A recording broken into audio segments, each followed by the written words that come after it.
ಅದರಲ್ಲಿ 75 ಬಾರಿ ತಿದ್ದುಪಡಿ ಮಾಡಿದವರು ಕಾಂಗ್ರೆಸ್. ಬಿಟ್ಟರೆ ಇನ್ನೊಂದು ಅಪೂರ್ವದ ಸಂಗತಿ ಹೇಳ್ತೀನಿ, ಇದೊಂದು ಆಶ್ಚರ್ಯದ ಸಂಗತಿ. ನಾನು ಇವತ್ತೆಲ್ಲ ಬಿಟ್ಟು ಪ್ರೂಫ್ ನಿಮ್ಮ ಮುಂದೆ ನಿಂತಿರೋದು. ಯಾರು ನನ್ನನ್ನ ಚಕ್ರವರ್ತಿ ಸುಳ್ಳು ಹೇಳ್ತಾರೆ ಅಂತ ಹೇಳೋಂಗೇ ಇಲ್ಲ. ಯಾರಾದ್ರೂ ಚರ್ಚೆಗೆ ಬರೋರಿದ್ರೆ ಅವ್ರ ಜೊತೆ ಕೂತ್ಕೊಂಡು ಚರ್ಚೆ ಮಾಡ್ಲಿಕ್ಕೆ ಸಿದ್ಧ ಅಂತಾನೆ. ಬಿಟ್ರೆ ಅಲ್ಲಿ ಮೇಲ್ ಕಾಣ್ತಾನಲ್ಲ ಲೆಫ್ಟ್ ಸೈಡ್ ನಲ್ಲಿ, ಆತನ ಹೆಸರು ಎಡ್ವರ್ಡ್ ಜೆನ್ನಿಂಗ್ಸ್ ಅಂತ.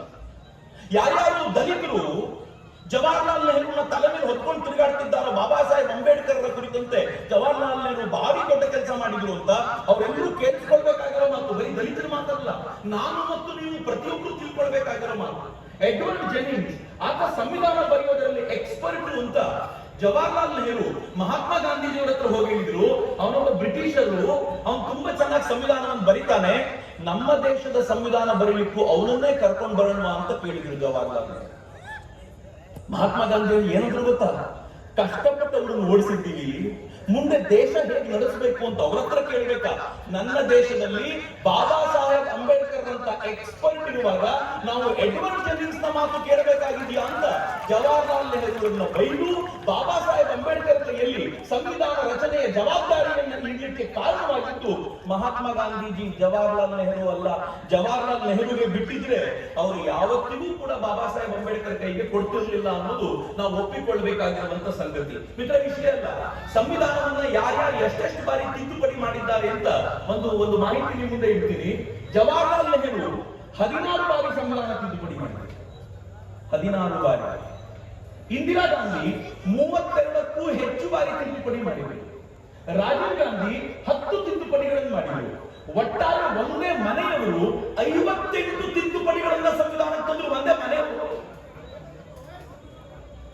ಲಾಲ್ ಬಹದ್ದೂರ್ ಶಾಸ್ತ್ರಿ 1 ತಿದ್ದುಪಡಿ, ಪಿ.ವಿ. ನರಸಿಂಹರಾವ್ 10 ತಿದ್ದುಪಡಿ, ಮನಮೋಹನ್ ಸಿಂಗ್ 6 ತಿದ್ದುಪಡಿ.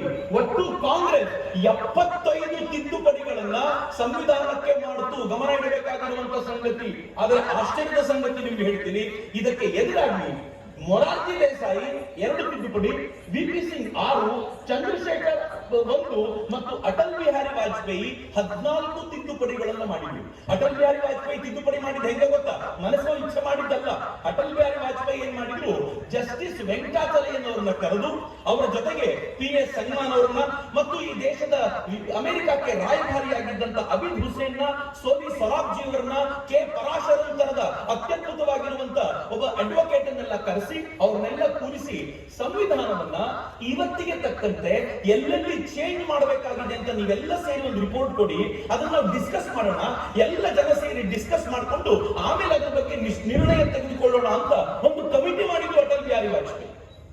ಆಗ ಸೋನಿಯಾ ಗಾಂಧಿ ಏನ್ ಹೇಳಿದ್ರು ಗೊತ್ತಾ? ನಮಗೆ ಜಸ್ಟಿಸ್ ವೆಂಕಟಾಚಲಯ್ಯನವರ ಮೇಲೆ ನಂಬಿಕೆ ಇಲ್ಲ. 75 ಬಾರಿ ತಿದ್ದುಪಡಿ ಮಾಡಿರುವಂತ ಕಾಂಗ್ರೆಸ್ಸಿಗೆ, ಮನಸೋ ಇಚ್ಛೆ ತಿದ್ದುಪಡಿ ಮಾಡಿರುವಂತ ಕಾಂಗ್ರೆಸ್ಸಿಗೆ ಒಂದು ಬುದ್ಧಿವಂತರ ಕಮಿಟಿಯನ್ನು ಕೂರಿಸಿದಾಗ ನನಗೆ ಅವ್ರ ಮೇಲೆ ನಂಬಿಕೆ ಇಲ್ಲ ಅಂತ ಹೇಳಿದ್ರು. 2000 ಪೇಜ್ಗಳ ರಿಪೋರ್ಟ್ ಅವರು ಕೊಟ್ಟರು. ಸಂವಿಧಾನ ಎಲ್ಲೆಲ್ಲಿ ತುಂಬಾ ಚೆನ್ನಾಗಿದೆ, ಎಲ್ಲೆಲ್ಲಿ ಇವತ್ತಿನ ಸಮಾಜ ಬದಲಾಗಿರೋದ್ರಿಂದ ಸಣ್ಣ ಪುಟ್ಟ ಬದಲಾವಣೆ ಆಗಬೇಕು ಅಂತ ಏನ್ ರಿಪೋರ್ಟ್ ಕೊಟ್ಟರು, ಇವರೆಲ್ಲರ ಗಲಾಟೆಯ ಕಾರಣಕ್ಕೋಸ್ಕರ ಆ ರಿಪೋರ್ಟ್ ಅನ್ನ ತೆಗಿಲಿಕ್ಕೆ ಆಗಲಿಲ್ಲ. ಮಿತ್ರ, ಸುಮ್ಮನೆ ವಾಪಸ್ ಹೇಳ್ತೀನಿ ನಾನು. ಅಟಲ್ ಬಿಹಾರಿ ವಾಜಪೇಯಿ 14 ಬಾರಿ ತಿದ್ದುಪಡಿ ಮಾಡಿದ್ರು. ಇಂದಿರಾ ಗಾಂಧಿ 32ಕ್ಕೂ ಹೆಚ್ಚು ಬಾರಿ ತಿದ್ದುಪಡಿ ಮಾಡಿದ್ರು. ಈಗ 10 ವರ್ಷಗಳ ಕಾಲ ಪ್ರಧಾನಮಂತ್ರಿಯಾಗಿದ್ದಂತ ನರೇಂದ್ರ ಮೋದಿ ಎಷ್ಟು ತಿದ್ದುಪಡಿ ಮಾಡಿದ್ದಾರೆ ಗೊತ್ತಿದೆಯಾ ಯಾರಿಗಾದ್ರೂ? ಅಟಲ್ಜಿ 6.5 ವರ್ಷ, ಅವ್ರು 14 ತಿದ್ದುಪಡಿ. 15-16 ವರ್ಷಗಳ ಕಾಲ ಇದ್ದಂತ ಇಂದಿರಾ ಗಾಂಧಿ 32ಕ್ಕೂ ಹೆಚ್ಚು ತಿದ್ದುಪಡಿ. ನರೇಂದ್ರ ಮೋದಿ ಎಷ್ಟು ಮಾಡಿದ್ದಾರೆ ಅಂದ್ರೆ ಗಾಬರಿ ಆಗ್ತೀರಾ ನೀವು? ಇದುವರೆಗೂ ನರೇಂದ್ರ ಮೋದಿ 8 ತಿದ್ದುಪಡಿಗಳನ್ನು ಮಾತ್ರ ಮಾಡಿದ್ದಾರೆ. ಅದರಲ್ಲಿ 1 ತಿದ್ದುಪಡಿ ಯಾವುದು ಗೊತ್ತಾ? ಈ ಮೀಸಲಾತಿಯನ್ನ ಇನ್ನೂ 10 ವರ್ಷಗಳ ಕಾಲ ಮುಂದುವರಿಸಬೇಕು ಅನ್ನೋದು ಕೂಡ ಒಂದು ತಿದ್ದುಪಡಿ ಸೇರಿದ್ರೆ ನರೇಂದ್ರ ಮೋದಿ ಅವರು 8 ತಿದ್ದುಪಡಿಗಳನ್ನ ಮಾಡಿದ್ದಾರೆ. ಮತ್ತು ಕಾಂಗ್ರೆಸ್ ಹೇಳಿದ್ದೇನು ಎಲೆಕ್ಷನ್ ಟೈಮ್ ನಲ್ಲಿ? ನರೇಂದ್ರ ಮೋದಿ ಬಂದ್ಬಿಟ್ರೆ ಸಂವಿಧಾನ ಬದಲಾಯಿಸ್ತಾರೆ, ಅವ್ರು ತಿದ್ದುಪಡಿನೂ ಮಾಡಲಿಲ್ಲ. ಇಂದಿರಾ ಗಾಂಧಿ 32 ತಿದ್ದುಪಡಿ ಮಾಡಿದ್ರಲ್ಲ. ಆದ್ರೆ ನಮ್ಗೆ ಯಾರಿಗೂ ಮಾಹಿತಿಯೇ ಇಲ್ಲದೆ ಹೋಗಿದ್ದರಿಂದ ನಾವು ಅದ್ರ ಬಗ್ಗೆ ಪ್ರಶ್ನೆ ಮಾಡಲಿಲ್ಲ. ಆದ್ರೆ ಇಡೀ ಸಂವಿಧಾನದ ತಿದ್ದುಪಡಿಯಲ್ಲಿ ನನಗಿರುವಂತಹ ಆಕ್ಷೇಪ ಯಾವುದು ಅಂತ ನಾನು ಹೇಳ್ತೀನಿ. ನಾನು ಇದನ್ನ ಸಂವಿಧಾನದ ಮಾನಾಪಹರಣ ಮತ್ತು ಬಾಬಾ ಸಾಹೇಬರ ಅವಮಾನ ಅಂತ ಕರೆಯಲಿಕ್ಕೆ ಇಚ್ಛೆ ಪಡ್ತೀನಿ. ಯಾಕೆ ಗೊತ್ತೇನು? ಇಡೀ ಸಂವಿಧಾನದ ಮೂಲ ಆಶಯ ಎಲ್ಲಿದೆ ಅಂತ ಕೇಳಿದ್ರೆ ಪ್ರಿಯಾಂಬಲ್ ನಲ್ಲಿದೆ. ಪ್ರಿಯಾಂಬಲ್ ಅಂದ್ರೆ ಪೀಠಿಕೆ ಅಂತ ನಾವು ಕರಿತೀವಿ.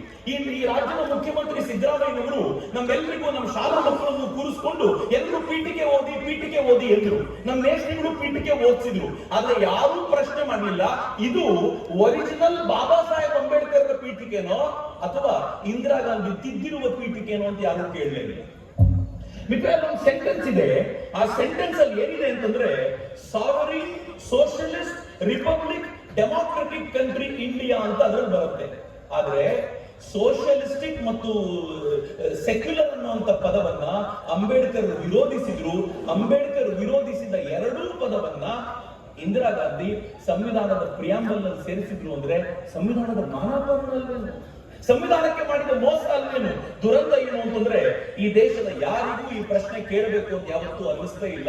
ಬಿಜೆಪಿಯವರಂತೂ ಮರ್ತೇ ಹೋಗ್ಬಿಟ್ಟಿದ್ರು. ಅದನ್ನ ಈಗ ನೆನಪಿಸಿಕೊಡುವಂತ ಪ್ರಯತ್ನವನ್ನ ನಾವು ವಾಪಸ್ ಮಾಡ್ತಾ ಇದ್ದೀವಿ. ಸೊ ದಟ್ ಸಮಾಜ ಇವ್ರು ಬಂದಾಗ ಪ್ರಶ್ನೆ ಕೇಳಬೇಕು, ನೀವು ಇದನ್ನ ತಿದ್ದಿದ್ ಯಾಕೆ ಅಂತ ಪ್ರಶ್ನೆ ಕೇಳೋದಿದೆಯಲ್ಲ, ಆ ಪ್ರಶ್ನೆ ಕೇಳುವ ಜನಾಂಗ ಆಗ್ಬೇಕು ಅನ್ನೋ ಕಾರಣಕ್ಕೋಸ್ಕರ ನಿಮ್ ಎದುರಿಗೆ ಬಂದು ನಿಂತಿದ್ದೀನಿ. ಹೋಗ್ಲಿ, ಯಾವಾಗ ಇಂದಿರಾ ಗಾಂಧಿ ಈ ಸಂವಿಧಾನವನ್ನು ತಿದ್ದೋ ಪ್ರಯತ್ನ ಮಾಡಿದ್ರು ಮಿತ್ರ, ಬಹಳ ಜನರಿಗೆ ಗೊತ್ತಿಲ್ಲದ ಸಂಗತಿ, ನನ್ ಗೊತ್ತಿದ್ರೆ ಹೋಗ್ತಿದೆ, ಕಾಂಗ್ರೆಸ್ನವ್ರಿಗೂ ಗೊತ್ತಿಲ್ಲ.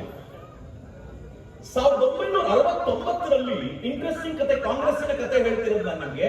1969ರಲ್ಲಿ ಇಂದಿರಾ ಗಾಂಧಿ ಅವರನ್ನ ಕಾಂಗ್ರೆಸ್ಸಿನಿಂದ ಉಚ್ಚಾಟಿಸಲಾಗಿತ್ತು. ಕಾಂಗ್ರೆಸ್ ಪಕ್ಷದಿಂದಲೇ ದಕ್ಷಿಣ ಭಾರತದ ಕಾಂಗ್ರೆಸ್ ಲೀಡರ್ಗಳೆಲ್ಲ ಸೇರ್ಕೊಂಡು ಇಂದಿರಾ ಗಾಂಧಿ ಕಾಂಗ್ರೆಸ್ಸಿನ ವಿರುದ್ಧ ಕೆಲಸ ಮಾಡ್ತಿದ್ದಾರೆ ಅಂತ ಕಾಂಗ್ರೆಸ್ಸಿನಿಂದ ಉಚ್ಚಾಟಿಸಲಾಗಿತ್ತು. ಇಂದಿರಾ ಗಾಂಧಿ ಕಾಂಗ್ರೆಸ್ ಆರ್ ಅಂತ ಕಟ್ಕೊಂಡು ಆಕೆ ಅದರ ಮೂಲಕ ಗವರ್ಮೆಂಟ್ ಅನ್ನು ನಡೆಸ್ತಾ ಇದ್ದಾರೆ.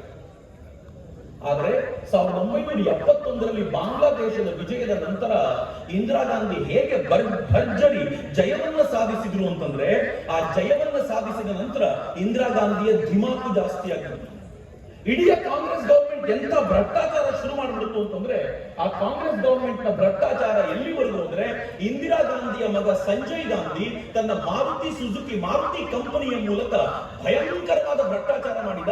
ಇಂದಿರಾ ಗಾಂಧಿ ಮನಸ್ಸೋ ಇಚ್ಛೆ ಗವರ್ಮೆಂಟ್ ನಡೆಸ್ತಾ ಇದ್ರು, ಸರ್ವಾಧಿಕಾರಿಯಂತೆ ಗವರ್ಮೆಂಟ್ ನಡೆಸ್ತಾ ಇದ್ರು. ಅದಕ್ಕೆ ವಿರುದ್ಧವಾಗಿ ಜಯಪ್ರಕಾಶ್ ನಾರಾಯಣ್ ಅನ್ನುವಂತ ಒಬ್ಬ ಲೀಡರ್ ಎಂದು ಬಂದರು.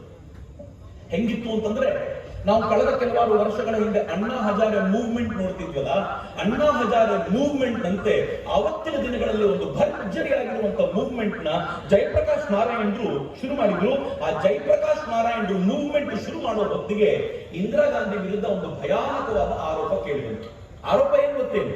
ಇಂದಿರಾ ಗಾಂಧಿಯವರು ತಾವು ತಮ್ಮ ಚುನಾವಣೆಯನ್ನ 1 ಲಕ್ಷ ಓಟಿನ ಲೀಡ್ ನಲ್ಲಿ ಗೆದ್ದಿದ್ದಾರಲ್ಲ, ಹಾಗೆ ಗೆಲ್ಲಬೇಕು ಅಂತಂದ್ರೆ ಸರ್ಕಾರವನ್ನೇ ಬಳಸಿದ್ದಾರೆ, ಸರ್ಕಾರದ ಮೆಷಿನರಿಯನ್ನು ಬಳಸಿದ್ದಾರೆ ಅಂತ ಇಂದಿರಾ ಗಾಂಧಿಯ ವಿರುದ್ಧ ಕ್ಯಾಂಡಿಡೇಟ್ ಆಗಿದ್ದವರು ಅಲಹಾಬಾದ್ ಕೋರ್ಟಿಗೆ ಹೋದ್ರು. ಅಲಹಾಬಾದ್ ಕೋರ್ಟ್ ಮುಲಾಜ್ ನೋಡ್ಲಿಲ್ಲ. ಅವತ್ತಿನ ಜಡ್ಜ್ಗಳು ಅಷ್ಟು ಬಲವಾಗಿದ್ರು ಅಂತ ಅನ್ಸುತ್ತೆ. ಅವ್ರು ಏನ್ ಮಾಡಿದ್ರು ಅಂತಂದ್ರೆ, 12 ಜೂನ್ 1975ಕ್ಕೆ ಜೂನ್ 12, 1975ಕ್ಕೆ ಇಂದಿರಾ ಗಾಂಧಿ ವಿರುದ್ಧ ಅಲಹಾಬಾದ್ ಹೈಕೋರ್ಟ್ ಒಂದು ತೀರ್ಪು ಕೊಟ್ಟು ಏನ್ ಹೇಳ್ತು ಅಂತಂದ್ರೆ, ಇಂದಿರಾ ಗಾಂಧಿ ಇನ್ನು ಮುಂದೆ ಪ್ರೈಮ್ ಮಿನಿಸ್ಟರ್ ಆಗಿರಬಾರ್ದು.